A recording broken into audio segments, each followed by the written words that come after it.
A few weeks. 3 days later, she was pregnant by October 12th. I left September 14th. That was less than a month. No, That's a lie. If he would have never left us there in the first place. So you're saying, Miss Villa, you had sex with Mr. Carr where? In one of his friend's car when he picked us up. He picked us up and we did it right there with him driving. That was on the 14th. Who is Mr. King? Except for the beginning, before I met you, before we even started really talking like that. And why are you bringing his social media up? Because that's his social media. You don't even know his name. That's the name you gave him. This whole situation could have been avoided if he would have just He have no money. leave a message and say, I'm going to go. And that's the day you think Trinity was conceived? Yep. With Mr. Carr in the car? Yes. The back of the car. What do you mean? That was not social media. That wasn't even text messages. No, that was not. I have a question. I didn't even have his number. You had his number and his message, and you. Who is Pizza King? I don't know. I don't even know. I never met him. She like in in the person. restaurant texting me. This is straight up wild. Mr. Taylor drops the bomb that his fiancée, Ms. Jackson, told him while she was pregnant that he might not be the dad. Then she switched gears and said he was the father. And now he's in court trying to prove he's not. Meanwhile, he's been raising this kid thinking it's his. Mr. Taylor, you say your fiancée, Ms. Jackson, dropped bombshell on you when she was 9 months pregnant and told you that you may not be her child's father.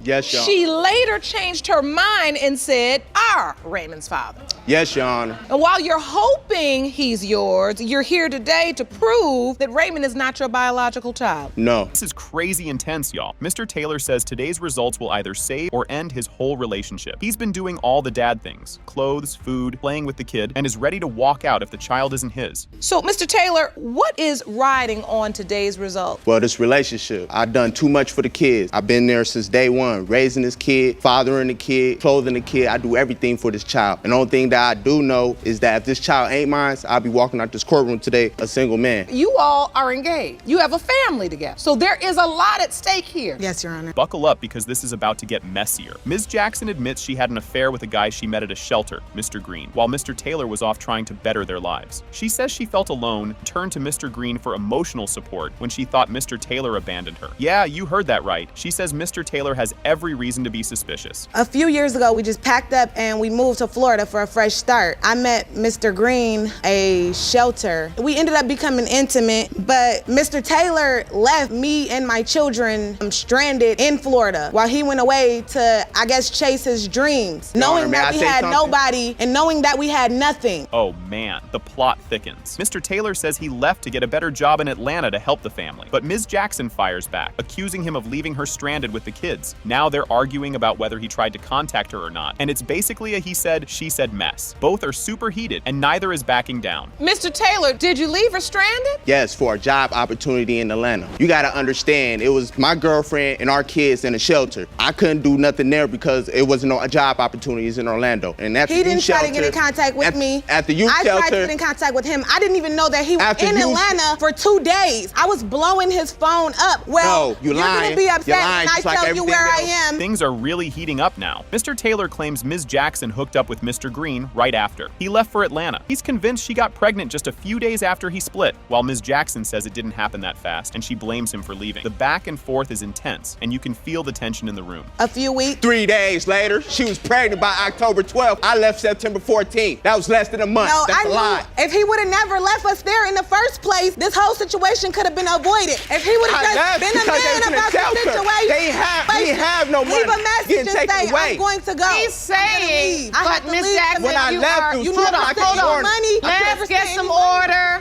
Okay, this part is straight up jaw-dropping. Mr. Taylor says he found out about the whole Mr. Green situation from a random Facebook message. Yep, social media drama alert. He thought the baby was his the whole time until he confronted Ms. Jackson, who admits she didn't tell him because she didn't want to lose him. Well, a guy that was on Facebook, he inboxed me, basically telling me that LaJoy was pregnant by Mr. Green. That was my first time even hearing about it. I confronted her. You've been talking to her on the phone? Yes. And she's never mentioned I'm pregnant? No, but I confronted her about it. I was still having a lot of, emotional depression over our relationship. Facebook contact saying it was Umar Jr. though. This part, pure chaos. Mr. Green walks into court and confirms that, yep, he had a thing with Ms. Jackson. He says she told him that Mr. Taylor left her to chase a rap career in Atlanta, and he felt bad for her, so he stepped in to help. But get this, while they were together, she was still texting Mr. Taylor. I guess I met her in the shelter. When I met her, she told me that he had left her for a rap career in Atlanta, just left and didn't want nothing to do with her, had nothing to do with her, didn't want to take care of the kids. So I sat there and I felt bad, we vibed, and then I was going through stuff with my baby mom at that that time. Then it went to, and then it got to a physical level. When we left the shelter, I just got, I got my place, my condo, two-bedroom bathroom by myself. I got that. This moment is absolutely bananas. The DNA results are finally revealed, and guess what? It has been determined by this court. His biological father is Mr.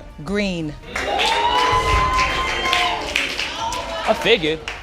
Okay, buckle up because things get awkward and crazy right from the start. The judge introduces the case of Valentine versus Jordan. Ms. Valentine is super confident that Mr. Jordan is the father of her baby, while Mr. Jordan is equally sure he isn't. It's like a showdown, and you can already tell this is going to be one wild ride. Ms. Valentine, you are here to prove your 3.5-month-old son, Michael Jordan, is the defendant's biological child. You claim Mr. Jordan did not deny your son until you moved on and began dating other men. Oof! Ms. Valentine wastes no time calling out Mr. Jordan for being a total liar right in front of everyone. She accuses him of pretending like he wasn't involved during the pregnancy. She drops the bomb that he even cut the baby's umbilical cord and asked her to name the kid after him. This is where the real fight begins, and you can feel the drama cranking up, but just wait, it's about to get even more personal. You don't believe you are little Michael's biological father? No, not at all. That's a lie. Because this whole pregnancy after birth, you begged me to name him after you. And you've been there through my pregnancy. I mean, you cut his cord. So if you want to keep lying in front of this judge, it's going to cause problems for you outside this courtroom. Yes, I suggest that you tell the truth because it's going to cause a lot of problems. But that was because if it was my kid and I wasn't there, then I would feel bad. This has to be one of the funniest and most random things said in a courtroom. Ms. Valentine explains she met Mr. Jordan on a dating app because she was looking for a one-night stand.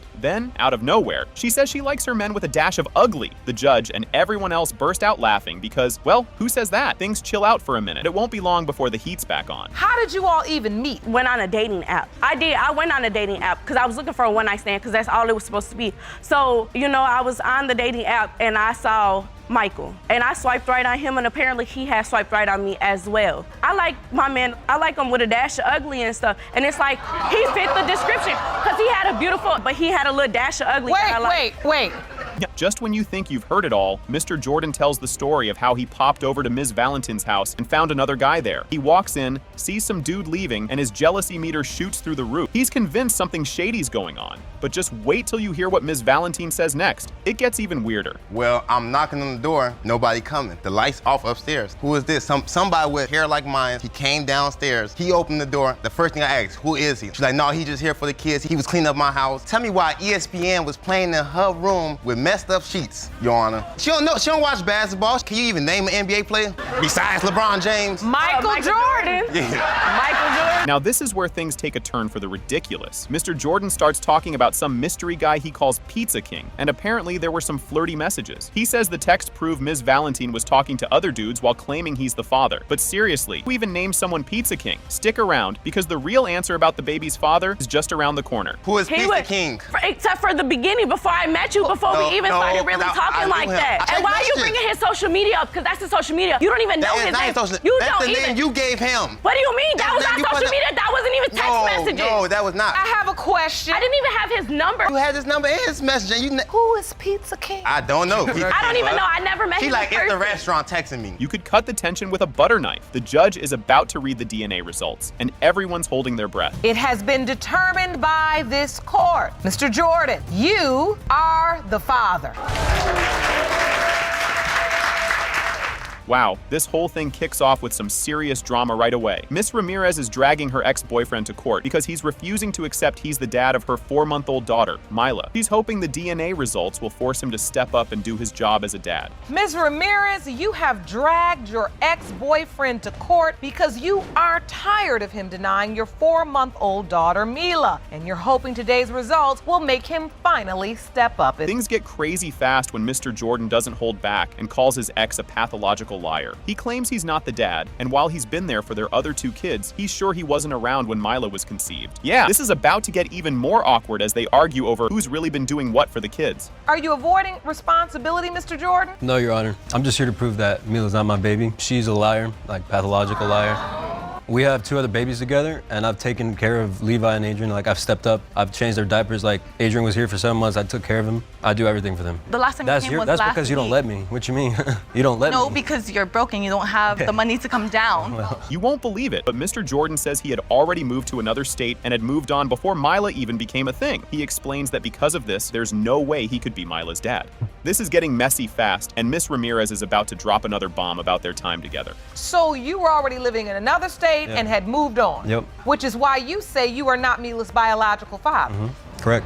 Miss Ramirez, if Mr. Jordan was living in a completely different state, you've testified he didn't have any money to come back. The week he had came to visit, he was coming down with a friend. During that time, we were having unprotected sex. I had told him that I wanted another child with him. Hold up, things get wild. Miss Ramirez admits they were having unprotected intimate violence. During the week she says Mila was conceived. She says the timing fits, but Mr. Jordan claps back with a pay stub saying he was in another state. Yeah, this is the part where the whole thing starts spiraling into chaos, and he pulls out proof to defend himself. Of March 18th through March 24th. Yes, the whole week, unprotected sex. And this is the week you say you got pregnant. Yes. Your Honor, that's not, she's lying. I have proof right here that I was in Georgia. I got a pay stub. So this is proof that I was working in Georgia. you were working in Georgia. This is a check for you, Elias Jordan, dated the 22nd of March, 2018. Just when you think this can't get messier, Miss Ramirez reveals she slept with another guy right after Mr. Jordan left. She claims they used protection, so there's no way it's his baby, but this only makes the whole situation crazier. Oh, but wait, because Mr. Jordan's got something up his sleeve. A witness is about to come in. A week after he left, I did sleep with someone else, but I did use protection and he did pull out. A day and a half later when I took a pregnancy test. Your Honor, there's no way, and on top of that, she said that she had actually slept with someone before and she thought she was pregnant by another guy when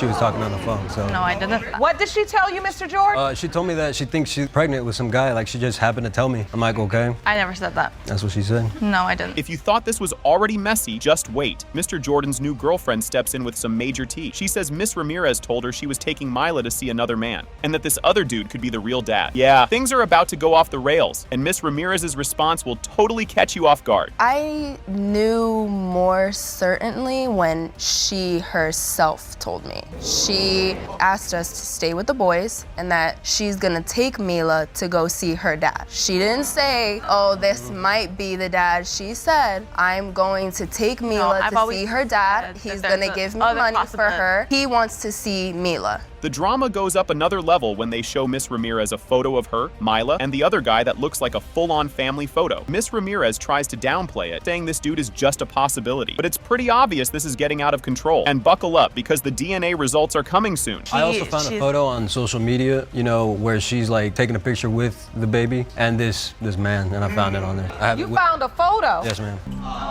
So this is a picture of Miss Ramirez, Mila, and then the other guy? Yes, I've Your never Honor. posted that. Well, this looks like a family portrait. Does he believe he's Mila's biological father? He knows he's a possibility. The moment of truth is here, and it's big. It has been determined by this court. Mr. Jordan, you are the father.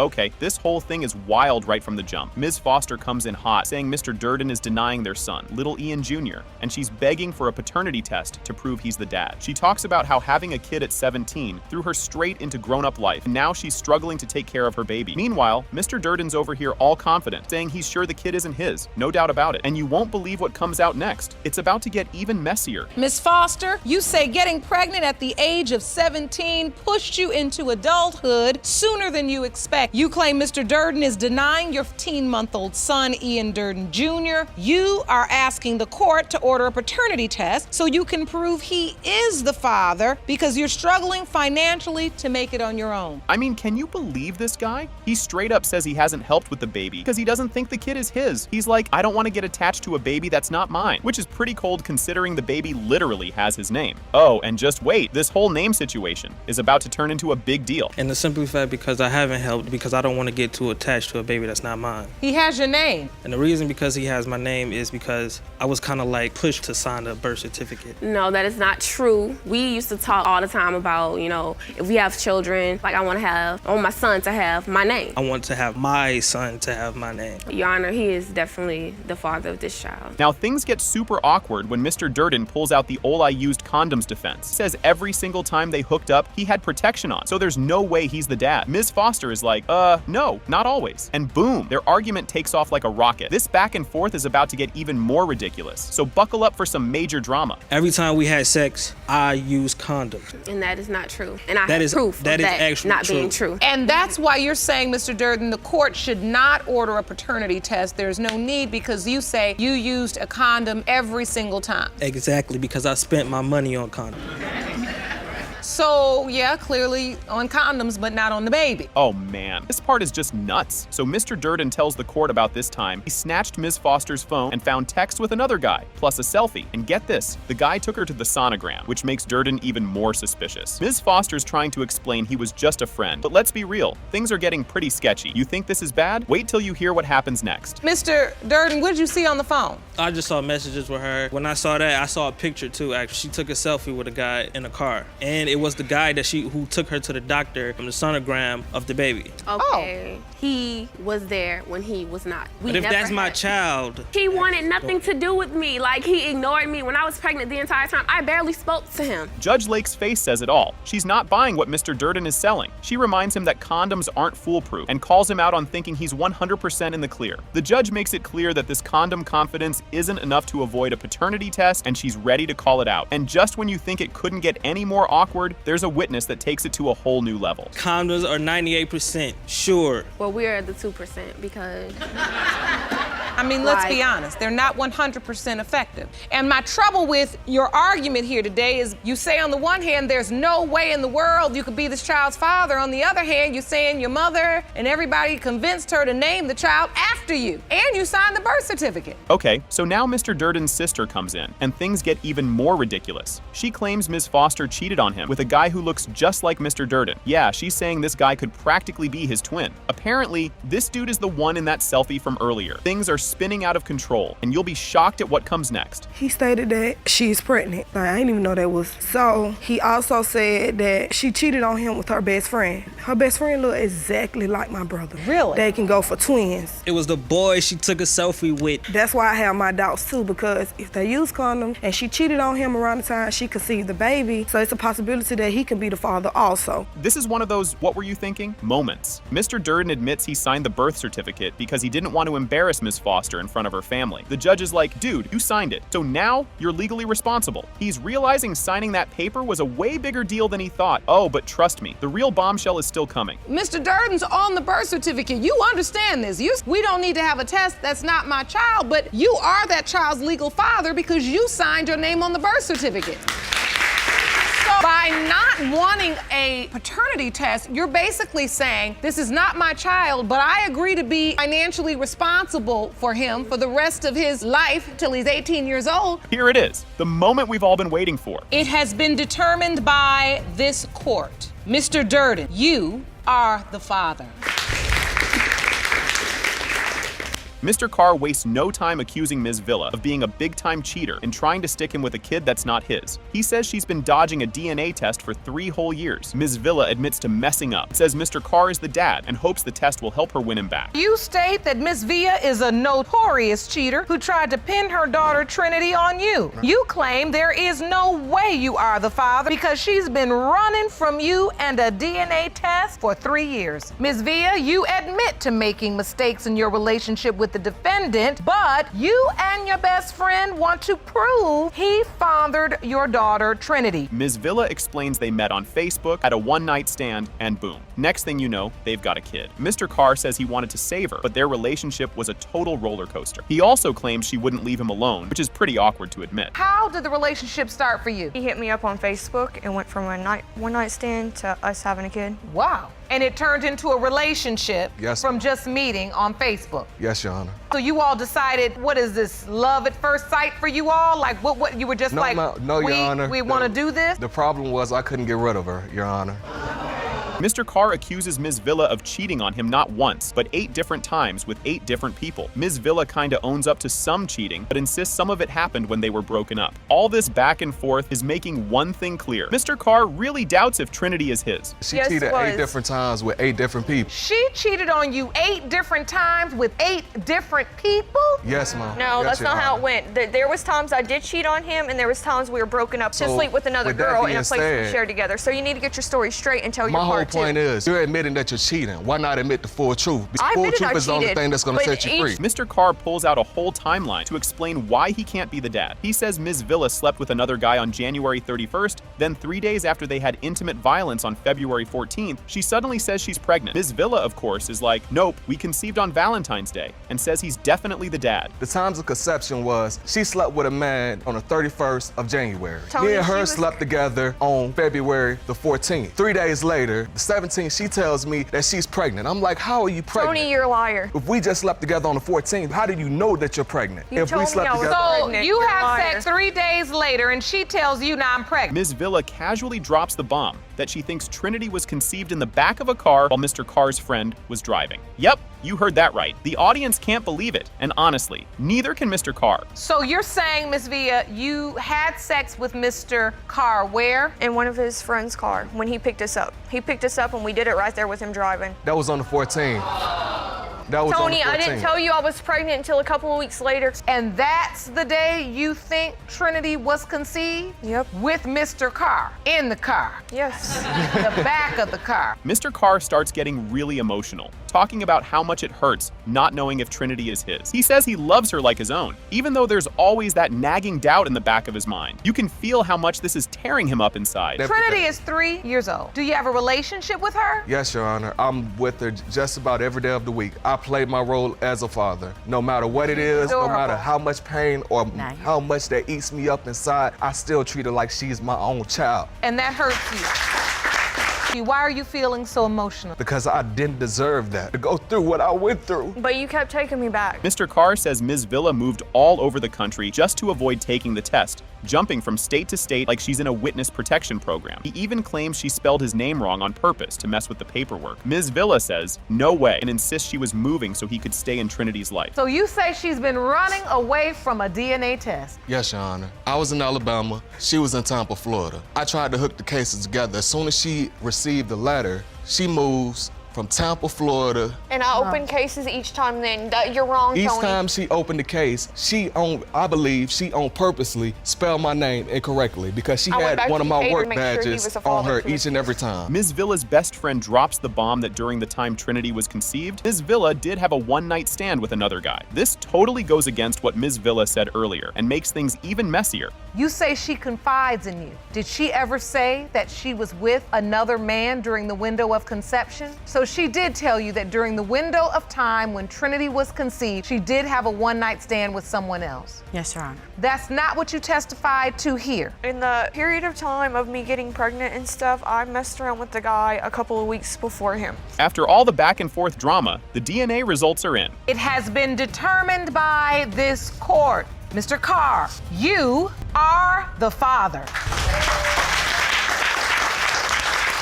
All right, buckle up because this one's about to get real messy. Ms. Holsinger is here to get a DNA test and prove Mr. May is the dad of her 2-year-old son, Gabriel. She says he's been running from his responsibilities, but today he's about to face the music. Mr. May, on the other hand, says he was tricked into signing that birth certificate and wants nothing to do with her. Things are already weird, but wait till you find out how they met. Ms. Holsinger, you petitioned the court for a DNA test to prove that the defendant is the father of your 2-year-old son, Gabriel. You say Mr. May has abandoned his responsibilities and he will get the truth today. Mr. May, you claim you were pressured into signing the birth certificate and now you are stuck with a woman who foolishly believes you are her child's father. Yeah, this is the part where you just go, wait, what? Ms. Holsinger and Mr. May met on a chat line. Yep, you heard that right. Things went from chatting to, well, messing around pretty quickly, and here we are with no protection and a baby on the way. But if you think that's the craziest part, you're about to be proven wrong real fast. I met him off the chat line. I was lonely, so I decided to call and try to basically find something to do. She found something to do and we end up messing around, you know what I mean, too fast. And Right, that's what I don't understand about these chat lines, Ron. Yes. How did it get? the chatting and things start happening. So then you met her? And here's where the confusion kicks into high gear. Ms. Holsinger says she told Mr. May about the pregnancy early on, but he says, nope, she told me way later. He was cool with it at first, but started doubting the whole situation when people started talking. They were still together, but he wasn't so sure anymore. And it's about to get even juicier with what happens next. She called me one day, she told me she was pregnant. And what did you say? For the most part, I was cool with it. You know, I'm a man of my word. I take care of all my kids, you know what I'm saying? So. And were you happy? Were you saying, oh, I'm gonna have another child? I was excited. I You're wouldn't lying. say. Why is he lying, Miss Holst?